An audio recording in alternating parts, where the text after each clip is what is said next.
Hello class good morning. हम लोगों ने नेक्स्ट क्लास में देखा था कॉग्निटिव इवैल्यूएशन।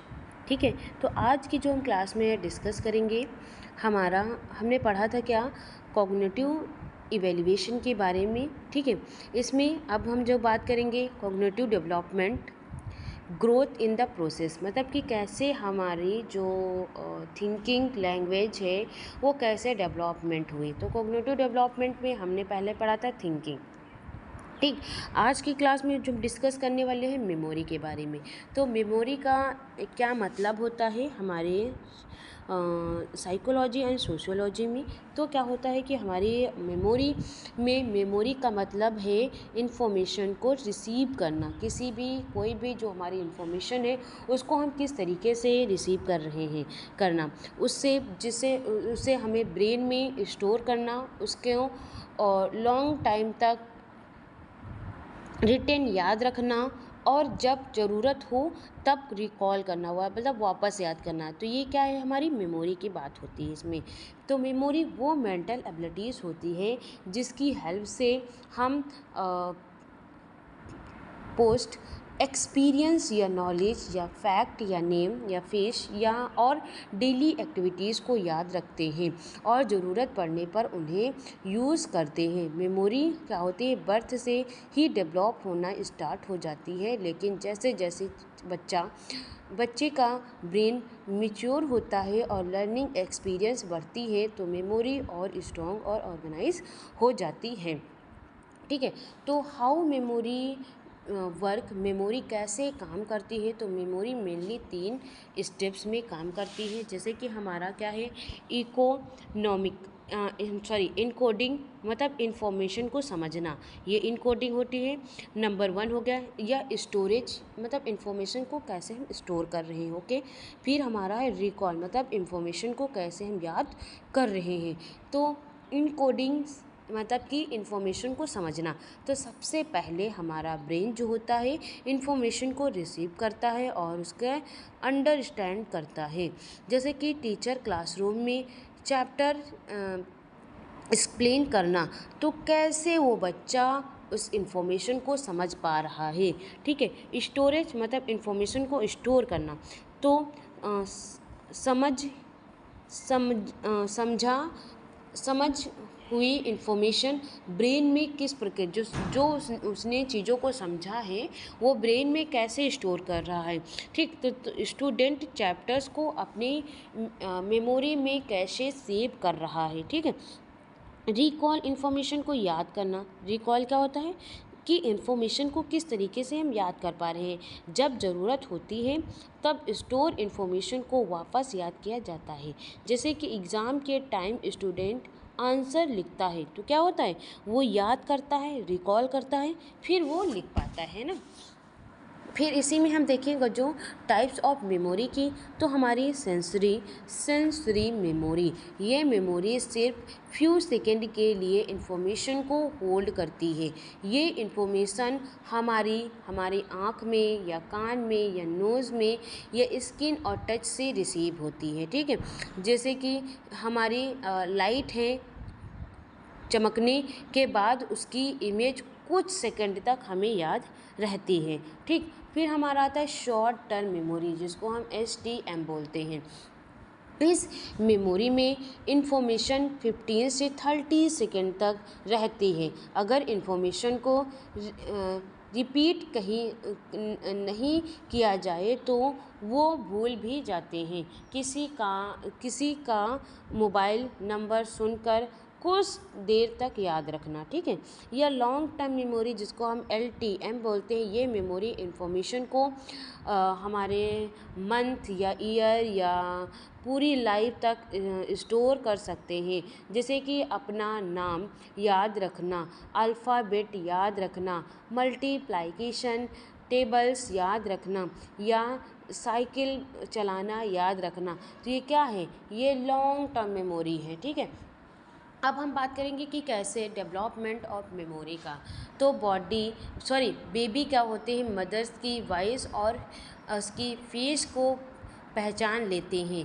तो अर्ली चाइल्डहुड में चिल्ड्रन क्या करते हैं, कलर्स या पोयम या राइम्स या नेम याद रखना शुरू करते हैं। स्कूल एज में क्या करते हैं, मेमोरी स्ट्रॉन्ग होती है और स्टूडेंट फॉर्मुलेशंस या ग्रामर रूल और मल्टीप्लिकेशन स्टेबल टैबलेट याद रखते रहते हैं। ठीक है, एल्डो स्क्रेसिस में तब की मेमोरी ऑर्गेनाइज हो जाती है, स्टूडेंट कॉन्सेप्ट को अंडरस्टैंड करके लॉन्ग टाइम तक याद रख सकते हैं। ठीक है, तो इसमें क्या होता है कि जैसे कि फैक्टर्स की बात करें तो ब्रेन की डेवलपमेंट या प्रैक्टिस या रिसीव या न्यूट्रिशन स्लीप्स या अटेंडेंस या इंटरेस्टेड स्ट्रेस। ठीक है, तो ये सारी चीज़ें हमारे क्या होते हैं, हमारी मेमोरी के कुछ अलग अलग फैक्टर्स होते हैं। अगर जो हम इम्पोर्टेंस की बात करें मेमोरी के, तो इसमें क्या होता है, एजुकेशन को रिटेन करने में हेल्प करती है, लर्निंग एबिलिटी को क्या करती है, इम्प्रूव करती है, लैंग्वेज डेवलपमेंट को हम सपोर्ट करती है, प्रॉब्लम सॉल्विंग को इजी बनाती है, प्यूपल्स और प्लेस को रिकॉग्नाइज करने में हेल्प करती है और एकेडमिक परफॉर्मेंस इम्प्रूव करती है, डेली लाइफ एक्टिव को स्मूथली परफॉर्म करने में क्या करती है, ये हेल्प करती है और डिसीजन मेकिंग को बेटर बनाती है। ठीक है, जैसे कि हम एग्जांपल के थ्रू देखें तो एक जो बच्चा है बार बार प्रैक्टिस करता है अल्फ़ाबेट मल्टीप्लिकेशन टेबल की और फैमिली मेंबर्स के नेम याद कर लेता है, एग्ज़ाम के टाइम वो उन्हें ईज़िली रिकॉल करता है, ये मेमोरी डेवलपमेंट का एग्जाम्पल माना गया है। ठीक है, अब हम इसी में बात करेंगे इंटेलिजेंस की। इंटेलिजेंस मतलब बुद्धिमत्ता। ठीक है, इंटेलिजेंस का मतलब है एक्सपीरियंस से सीखना, न्यू आइडियाज़ को समझना, लॉजिकली सोचना, प्रॉब्लम को सॉल्व करना और चेंजिंग सिचुएशन के अकॉर्डिंग एडजस्ट करने की एबिलिटीज़। सिंपल वर्ड में देखें तो हमारा इंटेलिजेंस वो मेंटल कैपेबिलिटी है जो ह्यूमन सोचने, समझने, सीखने या एनालाइज करने और प्रैक्टिकल लाइफ में नॉलेज को यूज़ करने में हेल्प करते हैं। ठीक है, अगर जो हम साइकोलॉजिकल के अकॉर्डिंग इंटेलिजेंस सिर्फ एग्ज़ाम मार्क या एकेडमिक परफॉर्मेंस तक लिमिटेड नहीं होती है, इसमें creatively resourcing, practice, knowledge, communication और एडॉप्टेबिलिटी भी इंक्लूड रहती हैं। ठीक है, अब हम बात करें अगर जो डेवलपमेंट की, तो इंटेलिजेंस ग्रेजुअली डेवलपमेंट होती है। ये क्या होता है, इनफेंसी मतलब कि बेबी सराउंडिंग को अब्जॉर्ब करती है और सिंपल लर्निंग करती है। अर्ली चाइल्डहुड तो लैंग्वेज और बेसिक रिसोर्सिंग को डेवलप करती है और चाइल्ड शेप, कलर और नंबर्स को आइडेंटिफाई करता है। ठीक है, स्कूल एज में क्या करता है, स्कूल एज में अगर जो हम बात करें तो इसमें हमारा स्कूल एज में कि हमारा लॉजिकल थिंकिंग और एकेडमिक लर्निंग को इम्प्रूव करता है, स्टूडेंट मैथ्स, साइंस और लैंग्वेज कॉन्सेप्ट को समझना शुरू करता है। एडोलेसेंस में एब्स्ट्रैक्ट थिंकिंग और रिसोर्सिंग डेवलप होती है, स्टूडेंट फ्यूचर प्लानिंग और कॉम्प्लेक्स को प्रॉब्लम सॉल्व करता है। फैक्टर्स की बात करें तो हमारी हेरिडिटी मतलब कि जेनेटिक, तो पेशेंट के जीन इंटेलिजेंस को इन्फ्लुएंस करता है। इन्वायरमेंट की बात करें तो हेल्थी फैमिली इन्वायरमेंट और पॉजिटिव सराउंडिंग को इंटेलिजेंस को क्या करती है, हमारी इम्प्रूव कर देती है। एजुकेशन में बात करें तो क्वालिटी एजुकेशन नॉलेज और थिंकिंग की एबिलिटी को इंक्रीज़ कर सकती है। न्यूट्रिशन में अगर जो हम बात करें इसी में तो बैलेंस डाइट ब्रेन डेवलपमेंट के लिए एसेंशियल होता है। लर्निंग एक्सपीरियंस की बात करें तो रीडिंग बुक, सॉल्वेंट पजल्स और न्यू एक्सपीरियंस इंटेलिजेंस को इम्प्रूव करती है। सोशल इंटेलिजेंस ये टीचर, पेरेंट्स और फ्रेंड के साथ इंटरेक्शन से लर्निंग को इंक्रीज़ करता है। ठीक है, अगर जो हम इसके उद्देश्य की बात करें इंटेलिजेंस तो क्विकली न्यू कॉन्सेप्ट को समझना या लॉजिकल थिंकिंग करना, प्रॉब्लम को एफिशिएंटली सॉल्व करना, गुड डिसीजन लेना, क्रिएटिव आइडियाज़ जनरेट करता है, न्यू सिचुएशन में इजीली एडजस्ट करता है या मिस्टेक से सीखता है। ठीक है, इम्पॉर्टेंस की बात करें तो हमारा क्या होता है, न्यू कॉन्सेप्ट को ईजिली समझने में हेल्प करते हैं और एकेडमिक परफॉर्मेंस इम्प्रूव होते हैं, लॉजिकल थिंकिंग डेवलप करते हैं, इफ़ेक्टिव डिसीजन मेकिंग में हमारी हेल्प करते हैं, क्रिएटिव और इनोवेशंस इंक्रीज़ होता है, प्रॉब्लम सॉल्विंग स्किल इम्प्रूव करते हैं, न्यू इन्वायरमेंटल में एडजस्टमेंट इजी बनता है और कैरियर और परफॉर्मेंस को सक्सेस बनाने में हमारी मदद करते हैं। ठीक है, अगर जो जैसे कि हमारा एक स्टूडेंट है, मैथमेटिक के डिफ़िकल्ट कॉन्सेप्ट को ईज़िली समझ लेते हैं तो इंग्लिश लैंग्वेज जल्दी सीखते हैं और डेली लाइफ की प्रॉब्लम को क्रिएटिवली सॉल्यूशन को क्या करते हैं, निकाल लेते हैं। ये उसकी गुड इंटेलिजेंस को शो करता है। ठीक है, तो इसमें क्या होता है, मेमोरी और इंटेलिजेंस कॉग्निटिव डेवलपमेंट के बाद बहुत इम्पॉर्टेंट पार्ट होते हैं।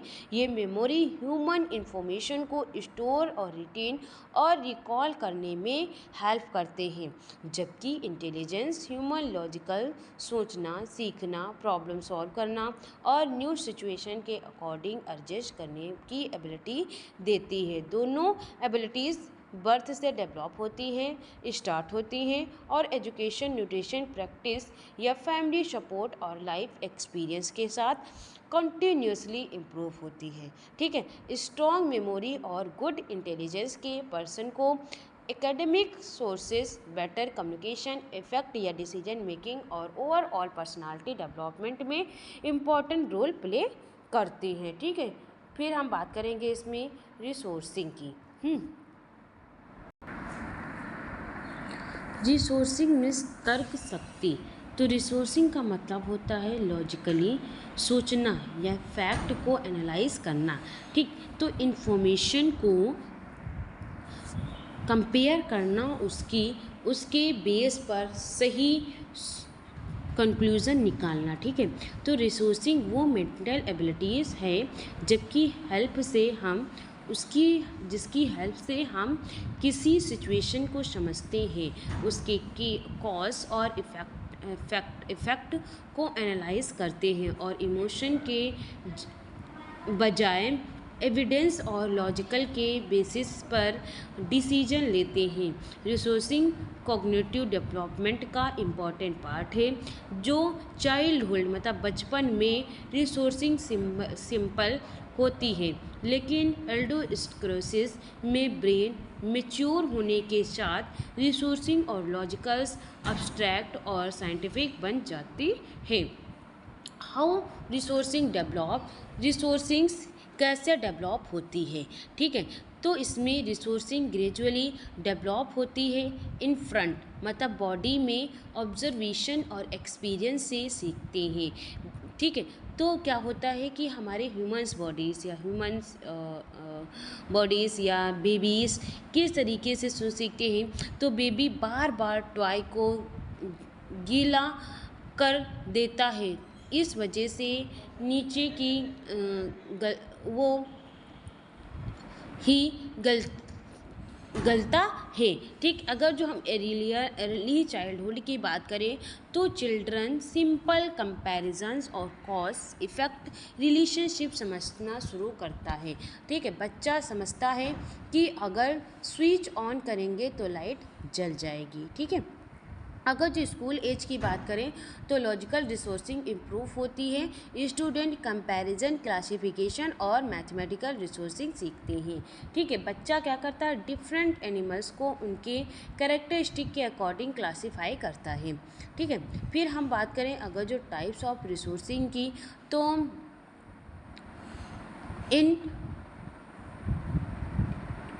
Indicated resourcing. ठीक है, इसमें क्या होता है कि अगर जो हम इसके टाइप्स की बात करें तो ये 2 टाइप्स के होते हैं,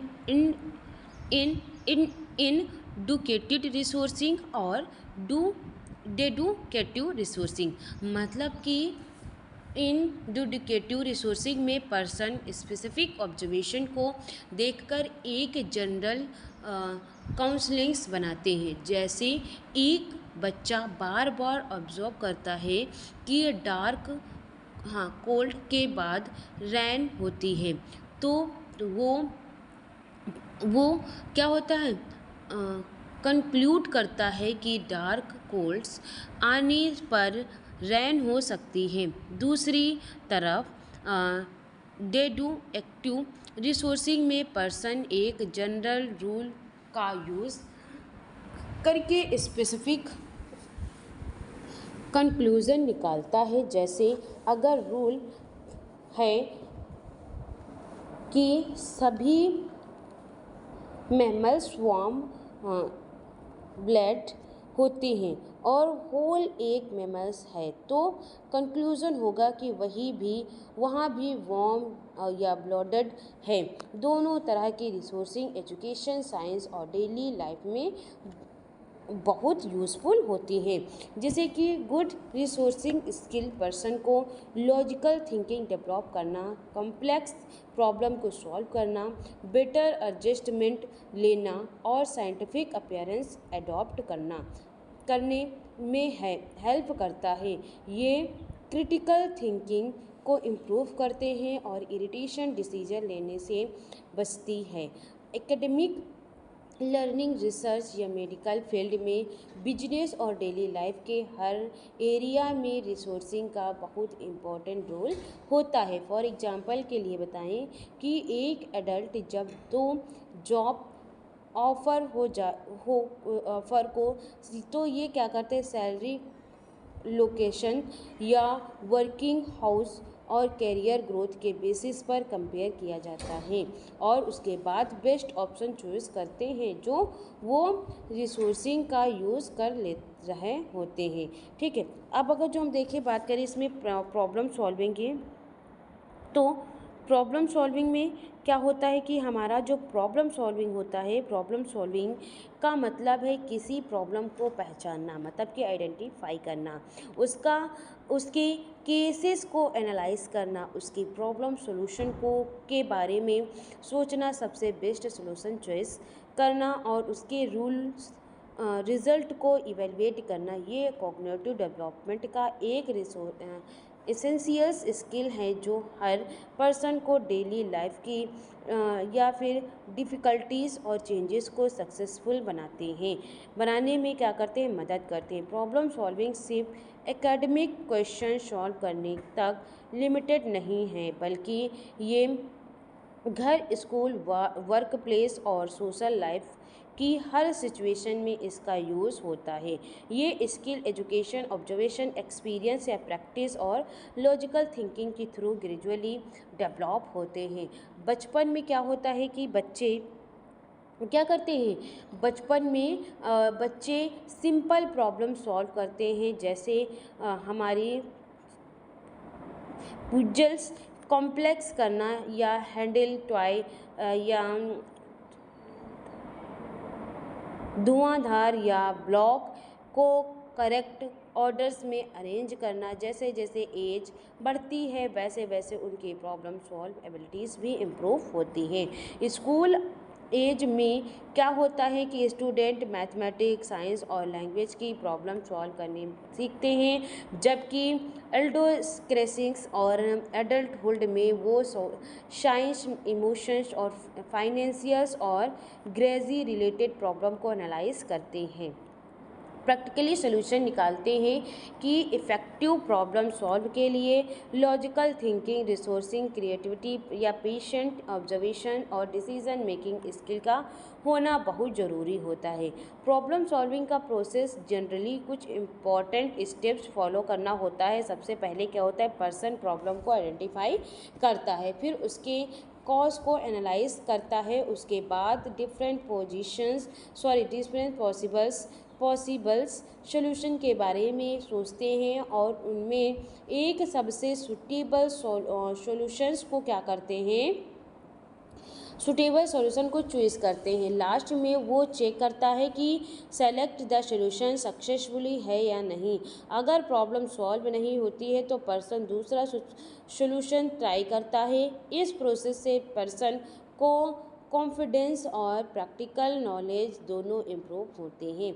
प्रॉब्लम सॉल्विंग का सबसे बड़ा इम्पोर्टेंट है कि उनकी ये डेली लाइफ के चैलेंज को ओवरकम करने में हेल्प करता है।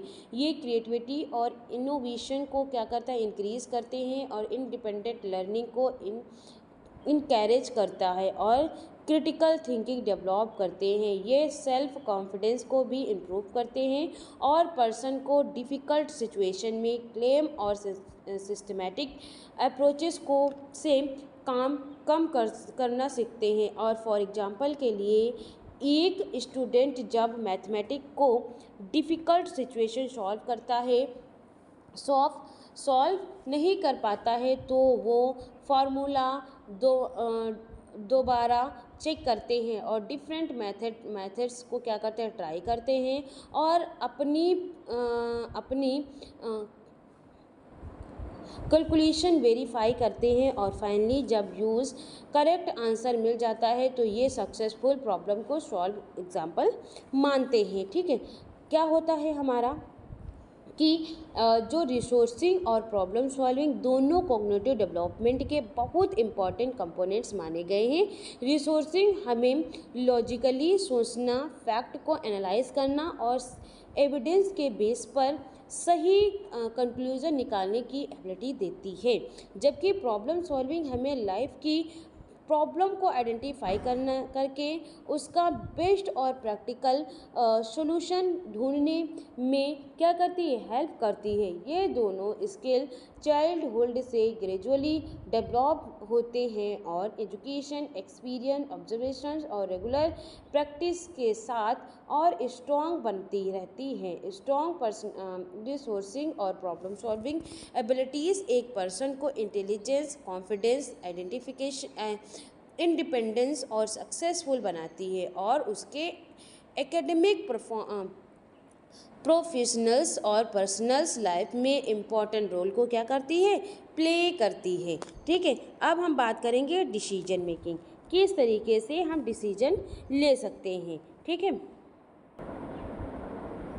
डिसीजन मेकिंग का मतलब क्या होता है, ये अवेलेबल ऑप्शंस में से सबसे बेस्ट और अप्रोप्रिएट ऑप्शंस को चॉइस करते हैं की एबिलिटी। ये कॉग्निटिव डेवलपमेंट का एक बहुत इम्पॉर्टेंट पार्ट है, क्योंकि हर पर्सन को अपनी डेली लाइफ में छोटे और बड़े डिसीजन लेना पड़ता है। डिसीजन मेकिंग के प्रोसेस में पर्सन सबसे पहले इंफॉर्मेशन को क्या करता है, कलेक्ट करता है, फिर डिफरेंट अल्टरनेटिव को कंपेयर करता है, उसके एडवांटेजेस और डिसएडवांटेजेस के बारे में सोचता है और फ्यूचर्स कंसीक्वेंस को प्रेडिक्ट करता है और फाइनली सबसे सुटेबल ऑप्शन चूज़ करता है। इस प्रोसेस के लिए लॉजिकल थिंकिंग, रिसोर्सिंग, मेमोरी या इंटेलिजेंस और प्रॉब्लम सॉल्विंग को स्किल की ज़रूरत होती है, जिस वजह से डिसीजन मेकिंग को कॉग्निटिव डेवलपमेंट का एडवांस मेंटल स्किल्स माना जाता है। डिसीजन मेकिंग में क्या होता है कि ये भी हमारा डेवलपमेंट रियल चाइल्डहुड से ही शुरू हो जाता है। छोटे बच्चे सिंपल डिसीजन लेते हैं, जैसे कौन सा टॉय चूज़ करना है या कौन सी ड्रेस पहननी है या कौन सा गेम खेलना है। जैसे जैसे एज बढ़ती जाती है और ब्रेन क्या होता है, मैच्योर होता जाता है, वैसे वैसे क्या होता है, डिसीजन मेकिंग एबिलिटीज़ भी इम्प्रूव होती जाती हैं। ठीक है, तो इसमें क्या होता है, जो स्टूडेंट्स होते हैं वो एजुकेशन या फ्रेंडशिप या करियर से रिलेटेड डिसीजन लेना शुरू कर लेते हैं। ठीक है, एडल्ट में क्या होता है कि ये मेन फाइनेंशियल प्लानिंग या जॉब या सिलेक्शन में मैरिज और फैमिली रिस्पॉन्सिबिलिटी जैसे इम्पोर्टेंट को डिसीजन लेने में रोल प्ले करती है। और इसमें क्या होता है कि ये हमारे साइकोलॉजिस्ट के अकॉर्डिंग डिसीजन मेकिंग ब्रेन के फ्रंट लोब्स या फिर प्रीफ्रंटल कॉर्टेक्स से क्लोजली रिलेटेड होती है। ये ब्रेन का वो पार्ट होता है जो प्लानिंग या जजमेंट या सेल्फ कंट्रोल और फ्यूचर्स कॉन्सिक्वेंस के बारे में सोचने का काम करती है। ये एरिया अर्लियर एडल्टहुड तक डेवलप रहता है। ठीक है, इसमें क्या होता है कि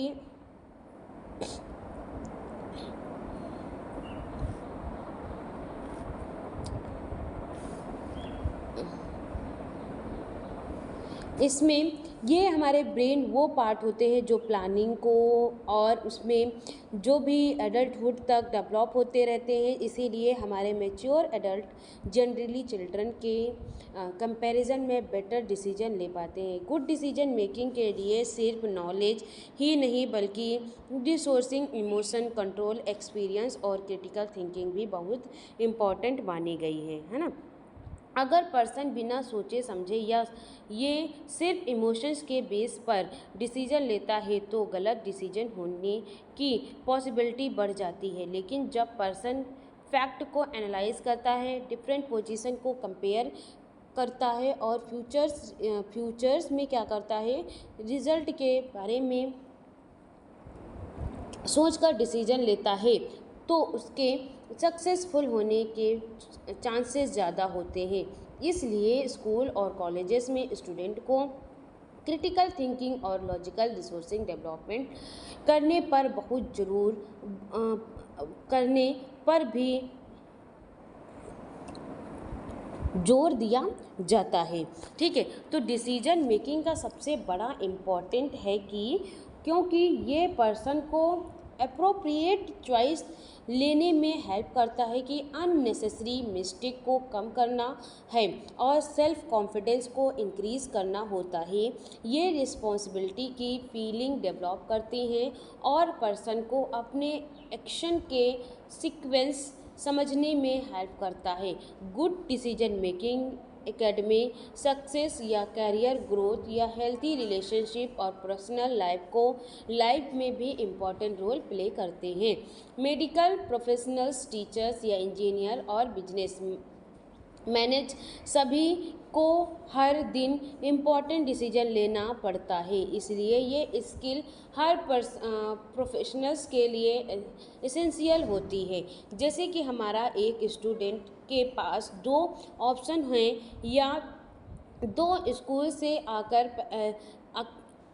आकर पहले टेलीविज़न देखने या पहले अपना होमवर्क कंप्लीट करके। अगर स्टूडेंट होमवर्क की इम्पोर्टेंस को समझकर पहले होमवर्क कंप्लीट करता है और उसके बाद टीवी देखता है तो ये गुड डिसीजन मेकिंग का एग्जाम्पल है। इस तरह एक डॉक्टर पेशेंट को रिपोर्ट को एनालाइज करके सबसे सुटेबल ट्रीटमेंट चॉइस करना, ये भी हमारा एक इफ़ेक्टिव डिसीजन मेकिंग का एक प्रैक्टिकल एग्जाम्पल माना गया है। ठीक है, तो ये था हमारा डिसीजन मेकिंग कॉग्निटिव डेवलपमेंट का एक पार्ट। ओके, यहाँ पे हमने फ्लो चार्ट में लिख दिया है कि कैसे क्या चीज़ें होनी चाहिए। ठीक है, अब हम जो है अच्छा इसका हमने देखो कॉग्निटिव डेवलपमेंट डिसीजन मेकिंग का वो भी हमने लगा दिया है फ्लो चार्ट। इसको भी आप अच्छे से पढ़ लेंगे, कैसे थिंकिंग होगी, मेमोरी होगी, इंटेलिजेंस, रिसोर्सिंग और प्रॉब्लम सॉल्विंग, डिसीजन मेकिंग, इन सब के बारे में हमने बहुत अच्छे से डिटेल से पढ़ा है। ठीक है, तो ये पूरी चीज़ें जितनी भी चीज़ें हमने पढ़ी हैं ये सारी चीज़ें हमारी फ्लो चार्ट में मेंशन है। आप इसको अच्छे से डिटेल में स्टडी करेंगे तो आपको ये जो हमने ऊपर बताया है वही चीज़ें इसमें लिखी हुई हैं। ठीक है, तो हम यहीं पे क्लास को एंड करते हैं और नेक्स्ट आगे जो हम नेक्स्ट क्लास में पढ़ेंगे factor affecting cognitive development. Okay class, और हाँ क्लास हम एंड करने से पहले आप लोगों को ये बताना चाहते हैं कि अगर आप अपना मेडिकल स्टोर चला रहे हैं और उसे फार्मा क्लिनिक में चेंज करना चाहते हैं तो आपके लिए बेस्ट है टेलीमेडिसिन कोर्स। इसमें आपको बताया जाएगा कैसे आप अपने मेडिकल स्टोर को कॉर्पोरेट मेडिकल स्टोर से बेहतर कर सकते हैं और हेल्थ केयर का इकोसिस्टम डेवलप कर सकते हैं। इसमें आप डॉक्टर से ऑडियो वीडियो कॉल पर कनेक्ट हो सकते हैं और इसकी कंप्लीट फ़ीस देखी जाए तो 25,000 है। ठीक है, आपको क्या करना है और अधिक जानकारी लेने के लिए हमारे दिए गए नंबर पे कॉल कर सकते हैं। ठीक है, इससे रिलेटेड, इस कोर्स से रिलेटेड आपको इससे और रिलेटेड जानकारी प्राप्त हो जाएंगी। Thank you so much class.